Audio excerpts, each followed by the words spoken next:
Welcome to our New Year's Eve service. In this service, we just tell everyone about the stories where we've seen God moving powerfully in this past year. And so we have some exciting stories for you. Some of them we don't get to share simply because we don't have enough time. But next week, we're having a party week. And on party weeks, we have a potluck after our service. So you're all invited back for our party week next week and bring some potluck items to share. And then hopefully you get to bump into people at that where you can hear the rest of the stories that didn't make it to this service. But there's lots of great ways that God is moving in this service or in this church and in this community, and we want to let you know about some of them. Another thing we want to do here is we want to make sure that everyone feels really, really welcome. And so if you're new here, go to our info booth after the service and grab yourself a welcome bag there. It just tells you a little bit about PAC, and we want you to feel really welcome and know what kind of church this is and what we do here. And if you've been coming for a while to PAC, or if you're new and you're not connected yet in either a house church or serving somewhere, or you want to find out more about our church, please sign up for the connecting lunch. And oh wow, Matt, I can't even see you. Are you here? Was that Matt? Oh, someone. Anyways, good. It's lots of fun, obviously. So go to sign up for our connecting lunch and you'll get to find out more. In the Bible, whenever God did something amazing, he told the Israelites, you know what? Put a stone down there, and this stone was called an Ebenezer. And he said, when you pass by that stone, tell your children the stories of what I've done, just so that they know and they can remember how good I was. They can remember my power. They can remember my protection. And so today, on this Sunday, our tradition is, this is sort of our Ebenezer Sunday, where we tell of God's goodness and his faithfulness to us. A while ago, the elders got together and they started asking God, what do you want us to really press into? And after months of praying that prayer, they got 4 specific prayers that PAC has really embraced and that we have sought to really work towards. And one of our first prayers was that our town would become an award-winning town because of God's kingdom so evident in this place. And it wasn't for our glory. We wanted just God to be glorified because our town was so different than every other place. And we wanted to get national recognition for that. I saw an advertisement the other day that said the world needs more Canada. But when we press into this prayer, each and every one of us, I hope the mantra will be the world needs more Portage. And so that is one of our prayers. The second prayer is that we want our church to be 1/3 First Nations. We want our church to represent our town's demographic. And so we want to be a place where reconciliation is happening right within these walls. And it's going out of these walls, permeating all of Portage and permeating our country and the world. So that is our second prayer. Our third prayer is that we want to be a church that plants other churches in rural hubs within Manitoba. And so you're going to hear some stories about our first church plant, which was in Neepawa, and we're looking forward to the future when we get to plant more churches in other rural hubs. And our last prayer that we are pressing into is that we want to be a community in which we get to experience one-touch healings because God is so powerfully moving through this place. And so we're going to start off with a story about a one-touch healing. It's from Chris. Again, he had, for those of you who don't know Chris, most Thursdays he'll take a drive into Winnipeg and he ministers to people who are on the street. And one time this past summer, he had a little bit of a different experience doing that. So why don't you share that story with everyone? Sounds good.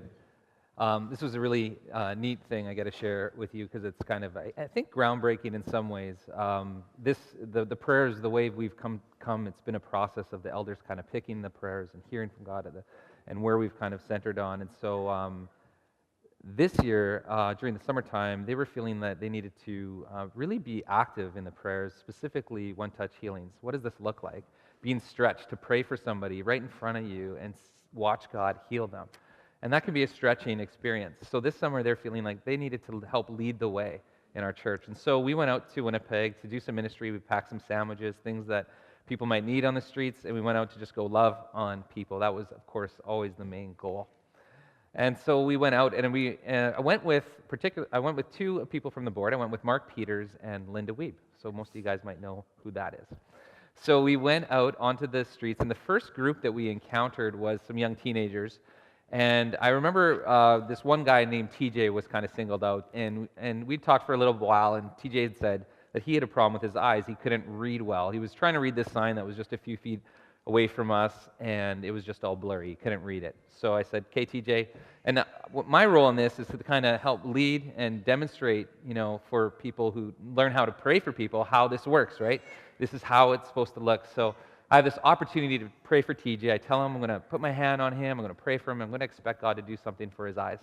So I'm doing this. I'm modeling this out. And as I kind of put my hand on him, I'm also, there's the awkwardness of doing that, of leading that out.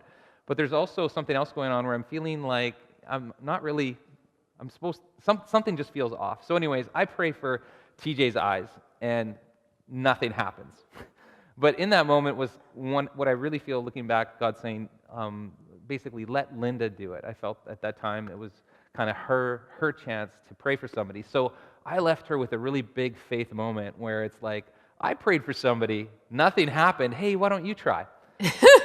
So, but that was so cool to watch Linda step into that role of faith, and she just puts her hands on TJ's eyes and says, "Blindness, go." And he turns around immediately and starts reading the sign. And we were like, "Oh, that's so cool. Praise God." Mm-hmm. And she prays for him again. And I said, "TJ, how are your eyes now?" He's all quiet. Probably about 20 or 30 seconds pass. He's looking down the street at a different sign. It's a smaller sign, smaller letters. And he goes, I can even read that. Mm-hmm. And we just got a chance to watch God heal somebody, but also then share God's love for him as just his precious son. It was so good for us to do that. Mm-hmm. Yeah. Yeah.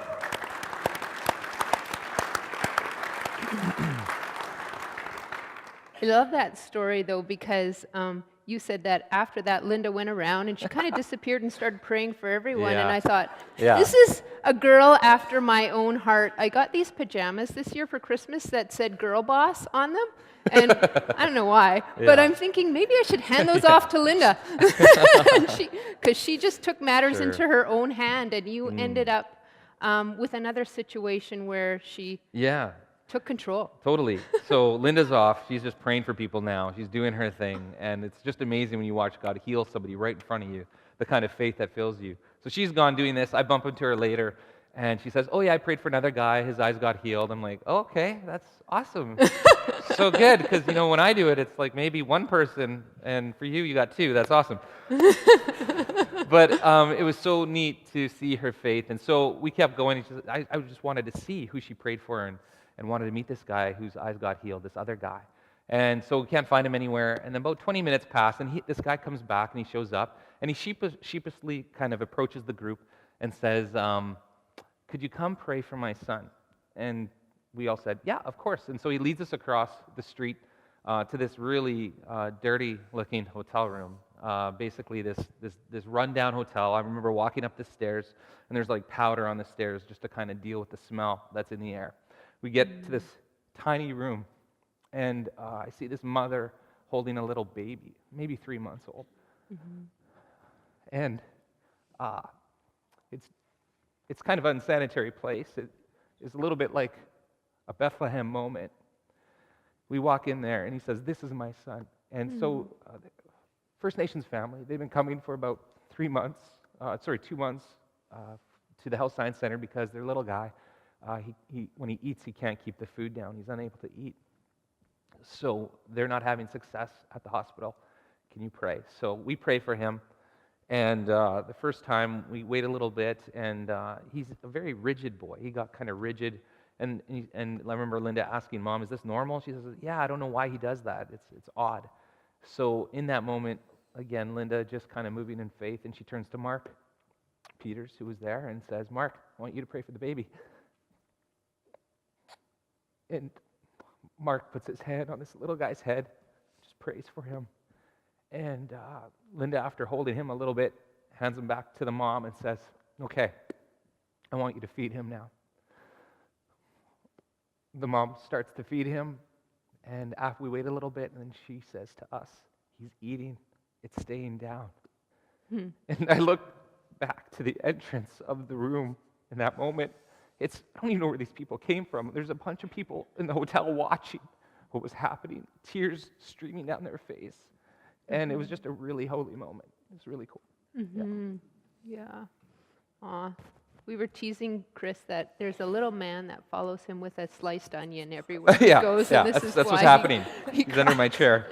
No, but I don't want Totally. to take anything away from that one-touch healing, and I think that just goes to my mantra from the beginning: the world needs more Portage. Yeah. But you had said you felt like it was really important that Linda and Mark were there. For those of you who might have missed that, Linda and Mark are on our elders board here at PAC. Explain why that was so important for you. Yeah, I think there's lots of stories I could have shared this morning. This one, I think, is significant because I feel it's the next step for our church. When we watch what Jesus did, Jesus always did something first, and then he said to his disciples, okay, now you do it. Jesus would heal the sick, and then later he says, now you heal the sick. Jesus says, I am the light of the world. Then he says, you're the light of the world. Jesus hands out the bread and the fish, and then second time you read this story, his disciples are doing it. So I feel this is a transition year for us, moving into 2018, to move out of a place where we're watching other people do it and stepping into the story, finding people who are praying for others, watching them being healed, and those stories not to be somebody else's stories just to celebrate, but you would have your own story. That because Jesus has gone first, and that even because our elders are going first, that you can have confidence and you can go and follow as well. So that's the transition I'm feeling for 2018. Wow, fantastic. Yeah. I love that learning sequence that is happening. We're watching and we're doing. And I also love how that is so much happening at West Park School. You have teachers who are pouring into these kids, not only academically, but also spiritually. And they're learning things like inclusion and evangelism and diving into healing prayers too. But you have a particular story coming out of West Park where evangelism was something that was just really learned well by this one kid. So I'd love for you to share that with everyone here. Sure. So in the fall, we got a new student in grade 8, and this girl came from a bit of a rough background. Her parents had split up a little bit earlier, and it was messy. And that kind of thing is always hard on kids, but when it's really messy, it's even harder, especially at that age. And so she came in, she had lost her home because she had to move away with her mom and her siblings. She had lost her school, she had lost her friends, she had lost her home community. They had to leave Long Plain and move into Portage. And so she just lost everything and came into West Park scared and alone and just devastated from this terrible summer and terrible spring that she had had. And so that's how she came in. She came in, first day of school, she's got her hood up, which is not dress code okay at West Park, so she's kind of in trouble there for a little bit. But also with her backpack on, she wouldn't leave anything behind. She was carrying everything that she brought in with her everywhere she went. You could just see this little girl is super scared, and she's trying to look scary because she's trying to mask the fact that she's just so scared and doesn't want to trust anybody. So sending a message, don't talk to me. Yeah, Yeah. very much so. Okay. And you could see she was trying to make herself look scary and tough and angry and everything, but you could just see the fear. Yeah. We have another girl in grade 8 who, her name is Haley, and she's one of our special needs kids. And she couldn't be any more different, I don't think, than this first girl. The first girl came from a home that was really devastating and tough and hard to be in. And Haley comes from a home where mom and dad love each other, love their kids, very supportive environment. And Haley has cerebral palsy, so she's got some physical disabilities and she's got some cognitive disabilities. So she works with one of our EAs.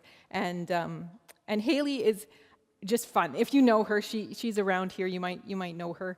She doesn't stop talking ever. And sometimes she can't see very well, so she'll ask who she's talking to, and that doesn't really change the conversation at all. She might think it's a teacher, but she's talking to another student, but it doesn't matter. She just keeps on going. Yeah. And so she sees this new girl, and well, it's a girl that doesn't have any friends, right? So what you do is you're friendly. So she doesn't pick up on the social cues that this girl is scary with a backpack and everything, and she just chats away and doesn't even care and just keeps talking and says to her, "Would you like to play in the sandbox with me at recess time?" Which I'm sure is every 13-year-old girl's dream. Yeah. So, but the girl says yes.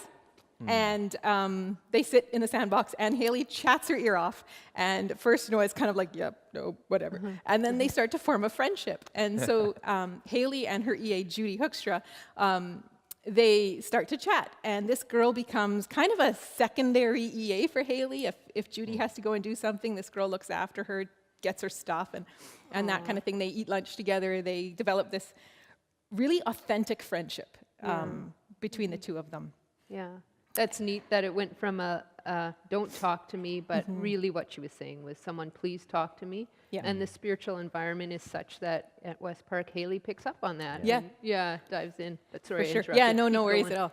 So at the same time, because of the difficulty that this girl had, she was also seeing our counselor, our school counselor, Amanda Zacharias, and they were chatting. And the way that Amanda does things with the students at her school, because we're a Christian school, so we talk about faith and we talk about the other stuff that other school counselors would talk about as well, like how to get along with things, how to get into the school, dive into different things, chatting with parents and that kind of thing. So it's kind of like the both and.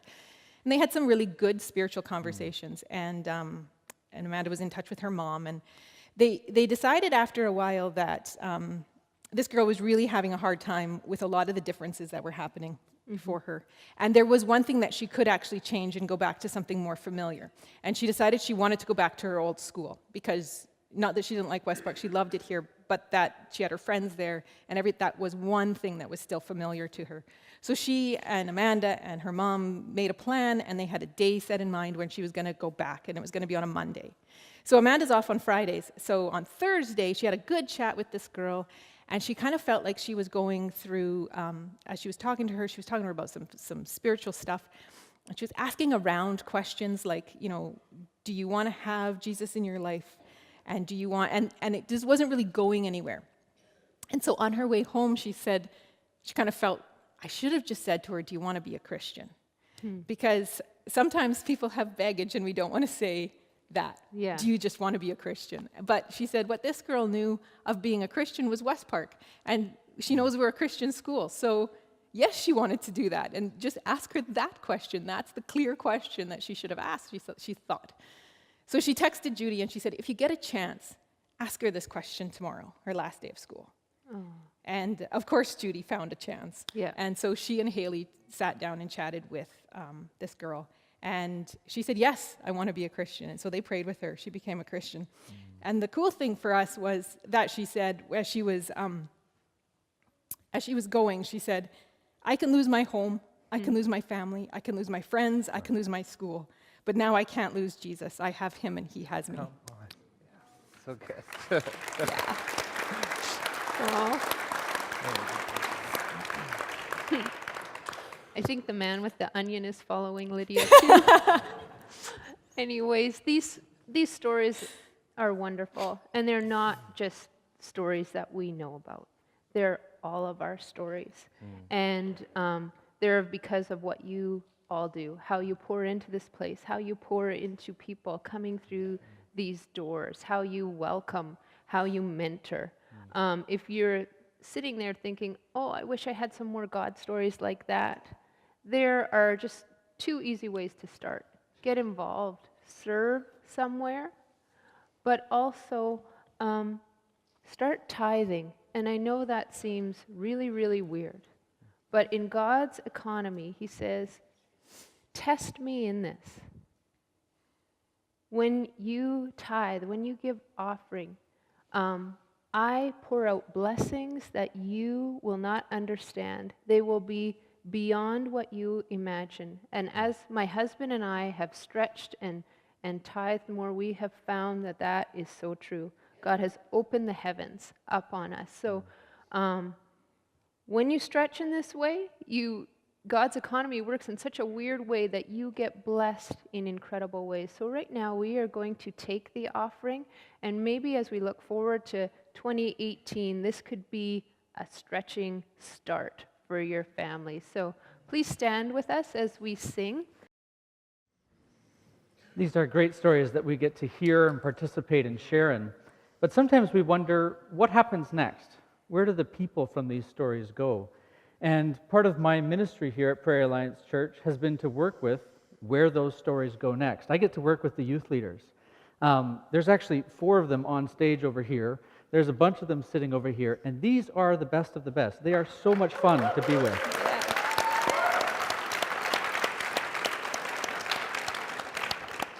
And what I love to see is how they are at work participating in what God's doing, investing in the lives of those younger than them, investing in the next generation, sharing how God has shaped their life, and helping the next generation, the kids coming up, to see who God is, to get to know Him, to get to see how God is at work in their lives too. And I went and I shared this with the rest of the pastoral staff, and I was kind of bragging about how awesome these youth leaders are. And I was talking about one of them, and I was like, he's new this year, and he's just started, and he's just amazing to be a part of it. And they told me, you have no idea where he's come from. And he's actually come from West Park, and when he came in grade 9 and started at West Park, well, he wasn't quite the guy that you know. And when he came to West Park, he was just like, he would sit in the back of class, and he just didn't want to be a part of it. And he would give the teachers a rough time. He was a total pain in the neck. Yeah.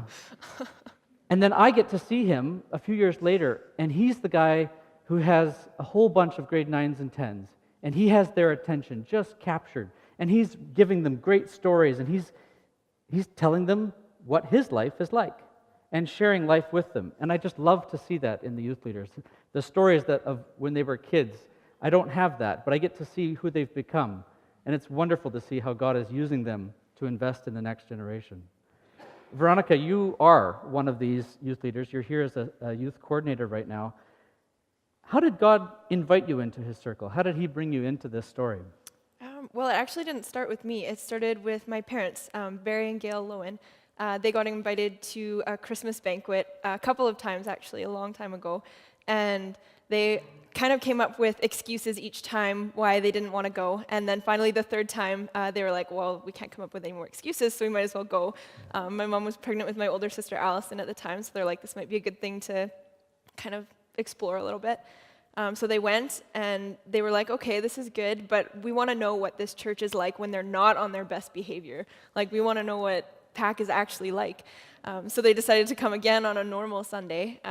And my dad, I asked him the story, and he vividly remembers being greeted at the door by Ed Senecal. From there, my parents got involved in house churches, and it kind of just transformed from there, and it's totally affected me and my sister. Mm-hmm. Yeah. And then serving as the youth coordinator, how did you come into that role? Because that didn't come straight forward. God kind of seems to orchestrate things maybe His own way, if you will. Yeah, very much so.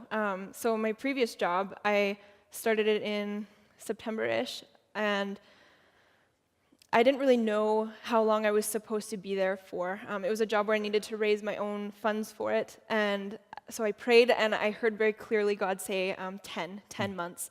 So I was like, okay, that's awesome. So I worked there for 10 months, but then it was getting to the end of the 10 months, and I didn't really know where I was supposed to go from there. I didn't have a plan. I was kind of running out of funds by then. It was kind of looking like it was going to be 10 months and no more.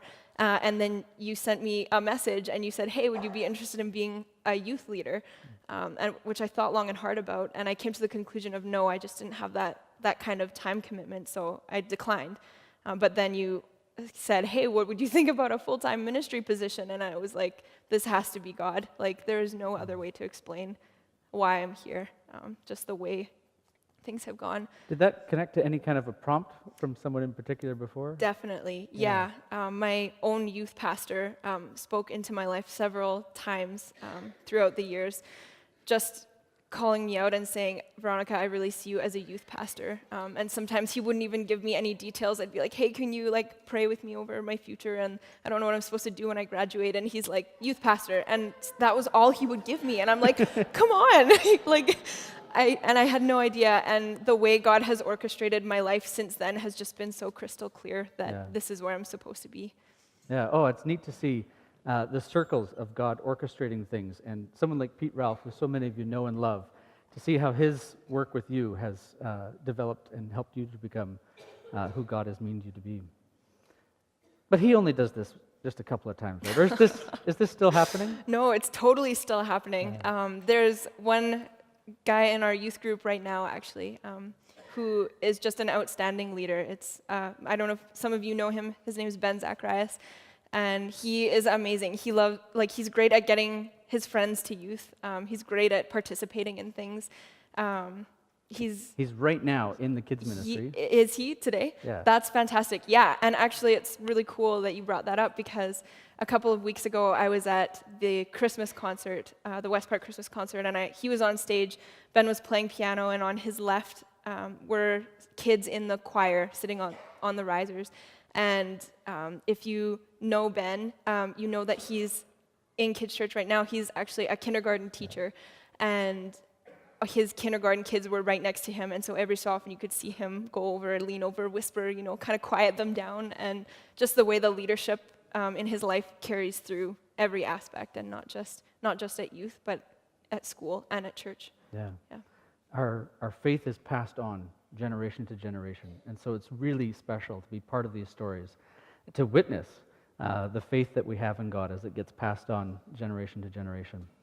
We're going to turn now and sing another worship song, and I invite you to join in this song, Yes and Amen, as we reflect on God's promises to us and how He is faithful in the very young and in the very old, and how that faith is passed on generation to generation.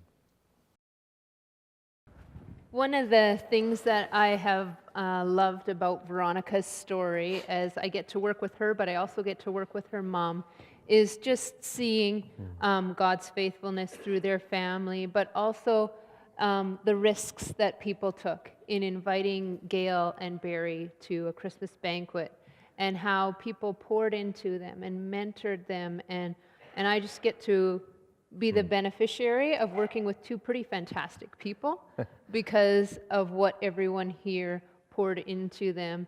And Chris has a story right now about a family that's sort of at the beginning of sort of Barry and Gail's story, where he has just met them, and you're sort of, well, I'll let you tell it, because it's a great story, but there's similarities in it. Yeah. Why don't you tell us about your story? It is kind of neat. I mean, you've all been invited here probably by somebody in your life, and so there's people now that you've come to know in that invitation. And so for me, over the last couple of years, I've gotten to know a couple, Vince and Jess Hume. And so they're fairly new to PAC. They've been coming maybe for about 2 years. And so I had a neat encounter with them, just kind of starting off, getting to know them. So the first way that I got introduced to them was through a down week in our house church. Carly, who was in our house church, a girl in our house church, said she knew this family on her block, and we're just doing a prayer walk around our block, and she said, we need to pray for this family, we need to pray for this home. She knew them, she loved them, and just wanted us to pray. So we did that as a house church. We dropped off like a hamper of gift stuff, and just a young family, hard things going on in her life. I know Jess had just, I think, was pregnant at the time. Vince had some hard stuff going on in their life, and so we wanted to encourage them. And so I remember doing that prayer walk a couple times, and then Carly kept bugging me about Vince's, some of his woodworking skills, his carpentry stuff that he could do.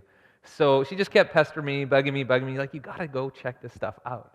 So one day when I was kind of nearby his house, I was by Carly's, I popped into Vince's shop and he's there, and we started chatting. I got to see basically how God has given him this gift. He has this joy of doing things with his hands, working with wood, things I can't do at all. So I'm super impressed with the stuff he does. And so I just remember mentioning to him some point over the next week or two, saying, we built this really new cafe. It'd be cool to have some furniture that would just stand out, that would look really different. And I'm wondering if you could do something for our church.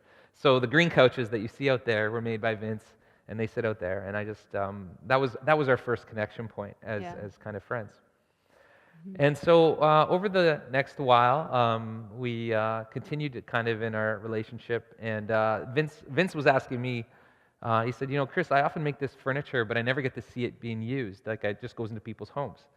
And he was kind of hinting, I think, he wanted to see this furniture in use. So I said, Vince, Sunday morning, 11 o'clock, come to church. So him and Jess showed up. They came to church, and they came for the next few Sundays. And it was shortly after that Vince and Jess showed up for a baptism Sunday. And that morning, I think maybe you even remember it, Keith Gadd was sharing his testimony, his baptismal testimony. If you don't know Keith, his daughter is Ileana, grade 3, West Park, for some of you parents, just to make a connection. Now, did Keith and Vince have a history? I don't know. No. Okay. But the interesting, there was a connection in the sense, I remember Keith's testimony on the screen playing, and Vince was sitting behind me, and I could hear that God was touching him.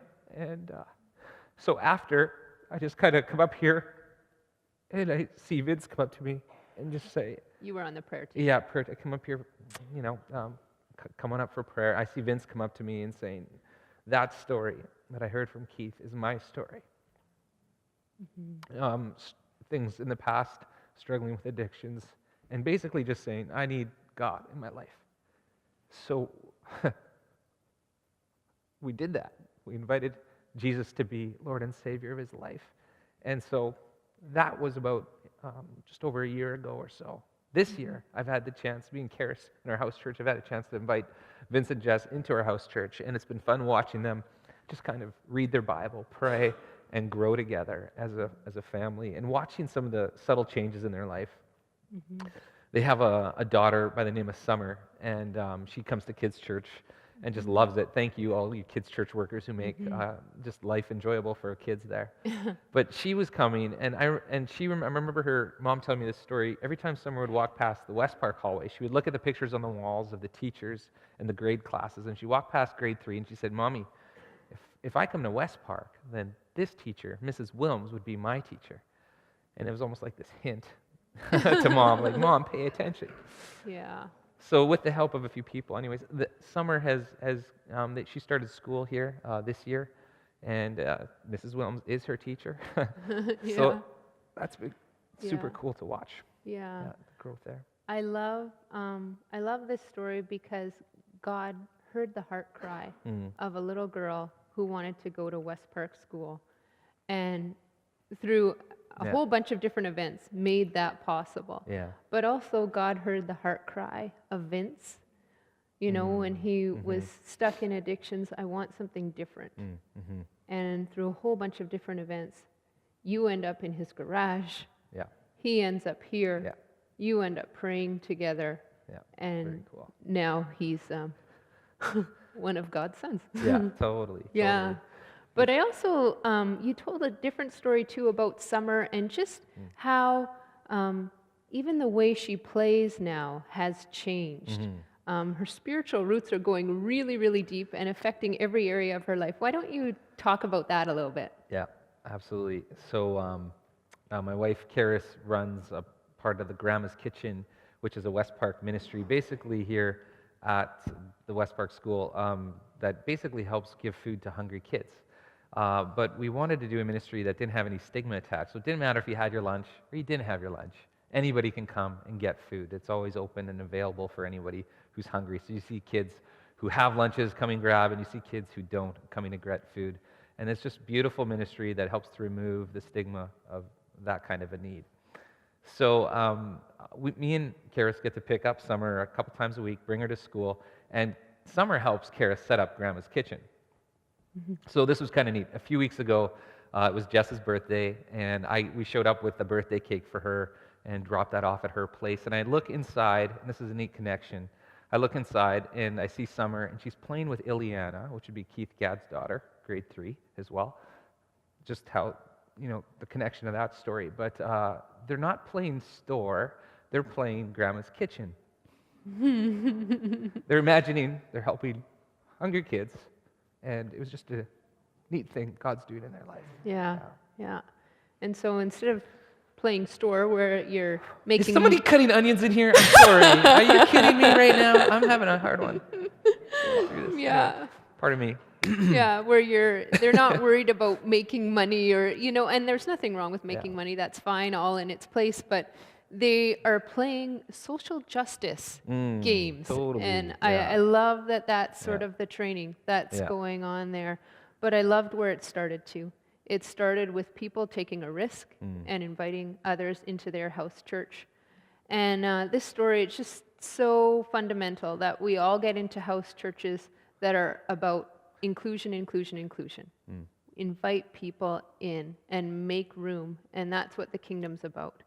So I love that story. There's also a neat thing happening with Jess. She has decided that she wanted to become a teacher this year as well. So she enrolled at U of M. She said, I want to take some Bible courses too, because I think I want to teach at West Park School. So that's just a neat role with mom now too, the summer and then mom, a neat change. Yeah. It's a beautiful story. And who knows, maybe Veronica will be up here mentoring our next youth pastor, and this will be the story that we'll get to hear. True. Yeah. But we also want to share a story from Stafford and from Neepawa. Pay attention to this story. He had some baptisms that happened in Neepawa, so he's going to tell us about those. Pay attention also to how kids have influenced their families and brought them to church. That's fantastic. And then we're going to end with a story from Nathan and our sabbatical. Hey guys, Happy New Year. Special welcome from us in Neepawa to you in Portage. And I'm a little bit confused because I don't know if this is a part where you cheer or where I cheer. I don't know. Let's both cheer, and then we can be really good. So, woo! We're so glad that we are able to look back on the stories of 2017 and where we've seen God at work in our church. For me, when I look back, there's definitely a big event that jumps out to me. And that's the Pack in the Park event that we've done. We've done it now for 2 years in a row. And it's a time where we have an outdoor church service at one of the most used parks here in Neepawa. And we try and do it so that it fits in with our 4 prayers of being able to have an award-winning town, where as a church we can do our best to make sure that the town is an awesome place to live. And so we do this, and it's free of charge. There's food afterwards. We have bouncy castles. This year was extra special because we got to celebrate 4 baptisms. We did 4 baptisms in the river, at the park, outside during a church service, and it was just amazing. We've talked about this a little bit before. There's some pictures here to remind you of the different stories of how God has worked in this way. And it's really, really cool. And every time we have an event like this, we need to celebrate and think back and look back and see where God has been at work. But if only we ever do is celebrate the big events, we can sometimes miss the small things that are at play here in people's lives. Because Pack in the Park wouldn't have happened without a whole bunch of small things that have helped make this church and this place a really cool place to be as God has been working here in and among us. For the one family, it was because their daughter has given their life to Christ. She was the first one in their family to give her life to Christ. And then we saw the older sister and the mother do the same, and they were able to be baptized. And how cool is that? That it's through kids' ministry that lives are being changed. That's why we want to be able to continue to make an amazing kids space. We want to be able to honor kids and provide a captivating spot for them to be able to experience God's love. For other people, it's been part of the community that's been brought together, where when people are able to love each other really well and be focused on what God is doing, then it's just captivating and magnetic. And I love this past year how potlucks have taken over at PAC on our party weeks. Now, I understand that you guys also kind of do a potluck in Portage, but I'm sorry. Our potlucks here are great. It's so cool when we are able to cook food for each other and bring the food and then sit around a table and share it and eat together. The community that brings and the walls that it brings down is just amazing. And I look forward to more of that. Eating together has totally changed our church. One of the other things that's been really exciting is that as I've looked in the past year is that, well, the event of Pack in the Park was really cool. We were really eager to continue to go on and go to Dauphin and have another campus there. And we tried really hard. We had a couple irons in the fire, and none of it actually worked out. And so we just kind of left it. We left it in God's timing. And in God's timing, we've seen an increased number of people coming to us here in Nipawa saying, I hear that you guys are thinking about doing another church. Tell me more. We've seen people who are joining our church and are coming, and it's really neat. We actually have a whole Onanol section from people who live in Onanol who's been driving to join us. And God is just kind of showing over and over again that He's not done with us. He's not done with us here in Nipawa. He's not done with you in Portage. In fact, He wants to continue to expand. He wants to be able to impact more people, and He wants to use us in these crazy ways to do it. And it's kind of humbling that He'd choose us to do this, but He wants to continue to spread His kingdom through us, and He's called us to a specific time and place to be able to make a difference for Him. It's these small things that we get to see God at work doing. So as I walk into the back of our Nipawa building here, it's kind of unfinished. It's in this spot where it's just kind of waiting for the next phase. We've done a bunch of work, and so we've completed 2 out of 3 phases, and we want to be able to knock down a wall here and be able to open it up so that we can have a bigger kids ministry space, so we can see more stories of people's lives being changed with the kids coming first. We want to be faithful in these small ways because we know God wants to continue to change us. He wants to continue to change us here, and He's not done with us here, and He is calling us out and forward, and we need to be encouraged about that. There will be more baptisms, more parties, more potlucks, and all of this together as we continually seek to serve Jesus and focus on Him. He's going to honor that, and we're going to celebrate a harvest like we've never seen before, and we're going to party. I hope you guys are having a great morning. We're having a great morning here in Nipawa, and Happy New Year. We'll see you all in 2018. So I get to tell you a story about when I was in Venice, which just kind of cracks me up to be able to tell you that, because I'm used to my stories being like one time when I was in Plumas or another time when I was driving through Brandon, but it just feels like a Venice story should automatically be more interesting to you. So I'm excited about that, although it seems a little bit funny to me. So we're going to Venice, and this is September of 2017, so a few months ago. And it's one of those days, and you may have them, where you know it should be like the best day of your life, but there's things going on inside of you that make it so that it can't seem to be what it ought to be. And I don't know about you, but sometimes for me, those are the most frustrating days. The days when it should be the best day of your life because of what's happening outside of you, but because of what's happening inside of you, you can't actually enjoy it. So what's happening inside of me on our way to Venice is a lot of just low-level frustration that's taking its toll. I'm totally in grouchy dad mode. It's been like 3 months of logistics and plans and wrong turns and not knowing how to pump the car full of gas in a foreign country, and just this like adding up of embarrassing situations that just has me feeling like I don't know which way is up anymore. To get to Venice, we have to drive from our condo about 25 minutes to where the ferry is. So we're driving along, and Tamara's navigating, which those of you who have ever been in a situation where one of you is driving and the other is navigating know that basically that never really goes well. It doesn't matter who's driving, who's navigating. And so she's saying things like, you want to look for like Luigi Sarcosa Minimosa Boulevard. I'm like, the printing is like this big, and I'm driving 70 miles an hour. I'm not going to see some foreign Italian thing, like just say second left. And she's like, well, we're in Italy. We've got to like speak Italian. So we find Luigi Minimosa Sarcosa Boulevard. And that's where you're supposed to park. Well, which parking kiosk do you go to? I don't know. Dad, how come you don't know? Well, because Dad's a moron, right? I'm just kind of feeling all this stuff inside. Then we find the right place to park. We find the right place to get ferry tickets. But of course, we stand in the wrong ferry line. So we're all trucking into this ferry. And the security person or the ticket agent's like, no, you need to be over there. So we truck over to there. But in the trucking over there, in my haste, I don't realize that we have just butted in front of 200 people waiting for this other ferry.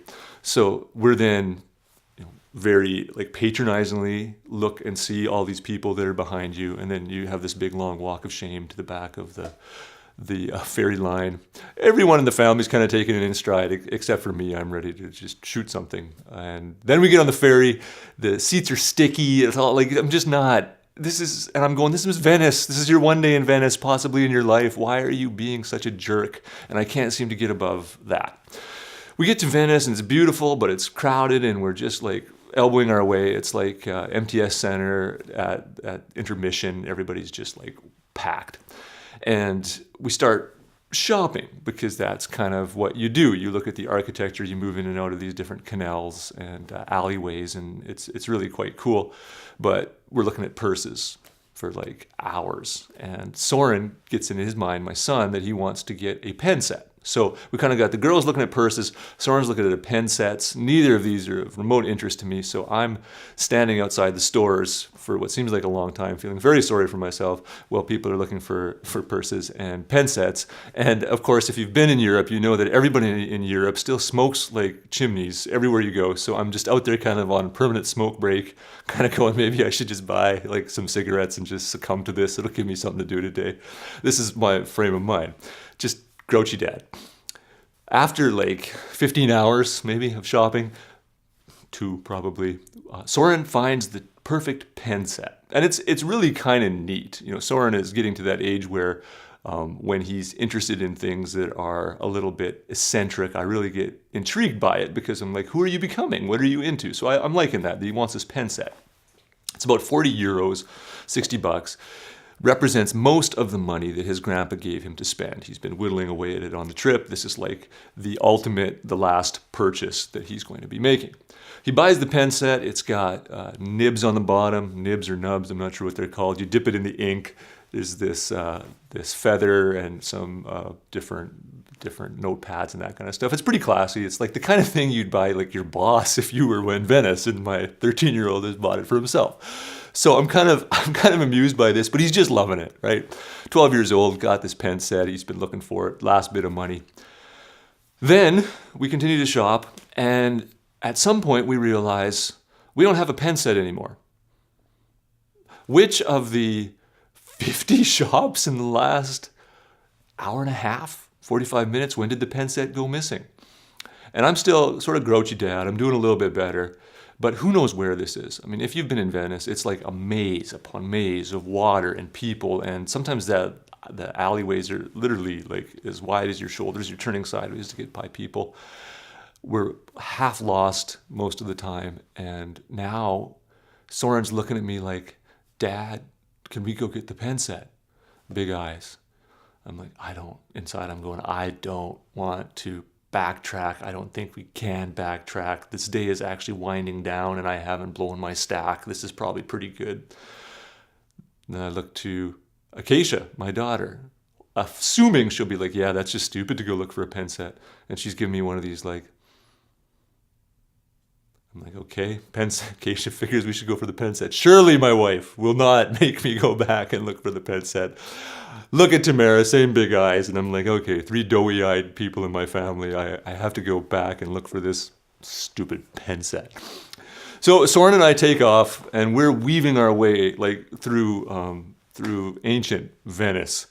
And I feel I don't know if it's a Dickens novel or something, like Oliver Twist. There's this little street urchin who's stolen my sandwich, right? And I'm chasing him through back alleys, so it feels just weird. And Soren can make tracks through crowds and do it without looking rude. For me to stay on his heels, I'm basically body checking people and elbowing and stuff like that. And so it's just not feeling great.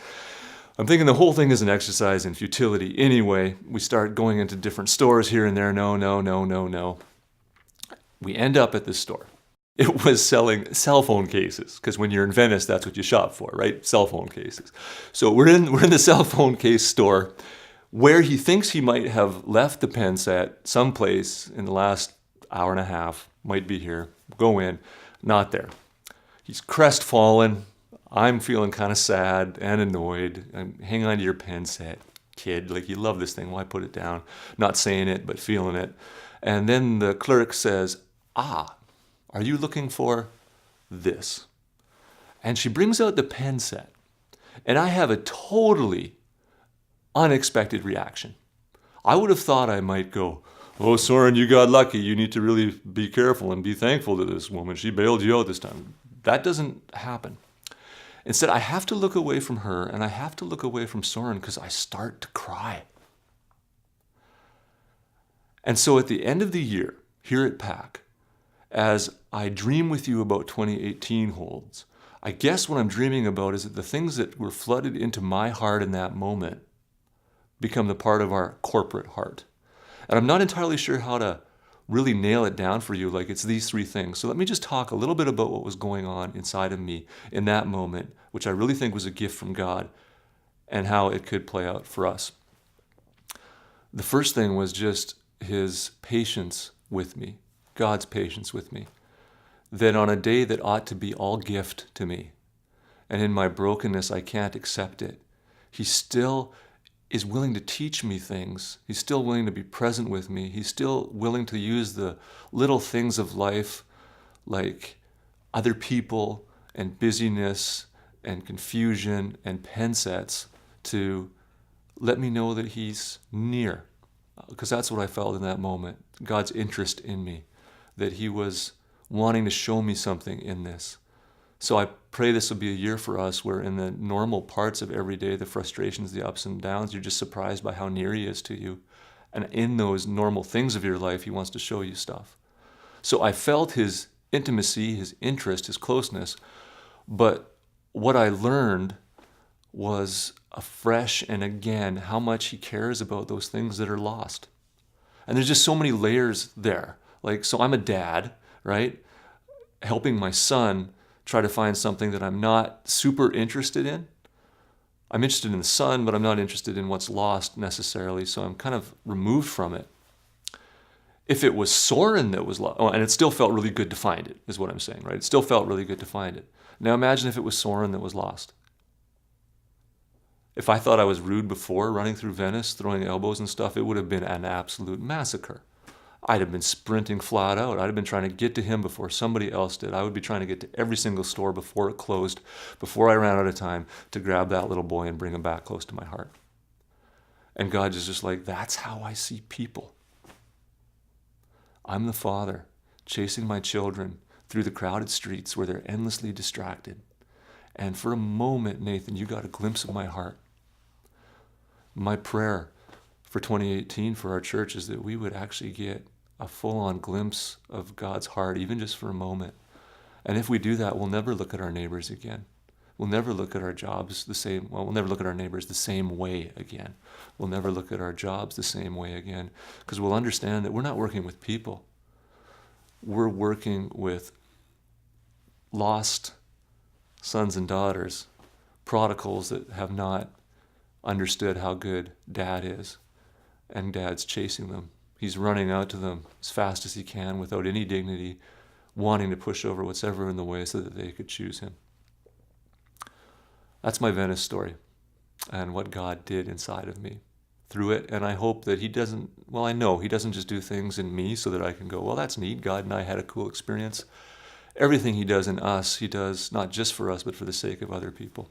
And so as he did things in me in 2017, I hope that he just kind of showed them to me, just maybe a little bit ahead of showing them to the rest of us. Some of us are probably already there, but I think many of us need to be reminded just how present he is, how interested he is, how willing to use us in our brokenness he is for that most important of tasks on his heart, which is bringing home the people that are lost. Happy New Year, and here's to a fantastic 2018 at PAC.